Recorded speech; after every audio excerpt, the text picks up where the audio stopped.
కోనసీమ తిరుమల వాడపల్లి మరో తిరుమలగా బాసిల్లుతోందని కొత్తపేట ఎమ్మెల్యే సత్యానందరావు తెలిపారు. వెంకటేశ్వర స్వామి దర్శనానికి వచ్చే భక్తులకు కెనరా బ్యాంకు ఆధ్వర్యంలో సిఎస్ఆర్ నిధులతో 32 లక్షల బస్సును బహుకరించారు. జనసేన ఇన్ఛార్జ్ శ్రీనివాస్, పాలక మండలి చైర్మన్ వెంకటరాజు, డిప్యూటీ కమిషనర్ సూర్య చక్రధర్ పలువురితో కలిసి బస్సును ప్రారంభించారు. దాతలు స్వచ్ఛందంగా ముందుకు వచ్చి భక్తుల కోసం అనేక అభివృద్ధి కార్యక్రమాలు చేపడుతున్నారని చెప్పారు.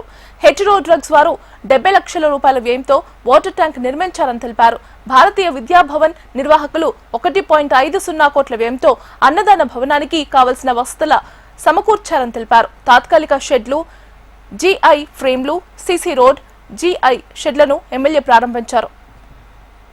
బ్యాంకు వారు, జిఎం గారు, ఏజిఎం గారు, ఇంకా వారి యొక్క సిబ్బంది ఈ రోజున వెంకటేశ్వర స్వామి వారికి కెనరా బ్యాంకు తరఫున సిఎస్ఆర్ నిధుల నుంచి 33 లక్షల రూపాయలైనటువంటి బస్సుని బహుకరించడం చాలా అభినందనీయం. స్వామివారి దర్శనానికి వచ్చే భక్తులకు ఉచిత బస్సు కల్పించాలని దేవస్థానం వారు భావించడం, అందులో భాగంగా ఇదొక సంవత్సరం క్రితమే కెనరా బ్యాంకు వారు ముందుకు వచ్చి బస్సు అందిస్తామని మా చైర్మన్ గారు మన ముదినూరి వెంకటరాజు గారికి తెలియజేయడం, మరి డీసీ చక్రధర్రావు గారు, కెనరా బ్యాంకు అధికారులు వారంతా కలిసి ఈనాడు యొక్క బస్సుని స్వామివారికి బహుకరించడం చాలా ఆనందం.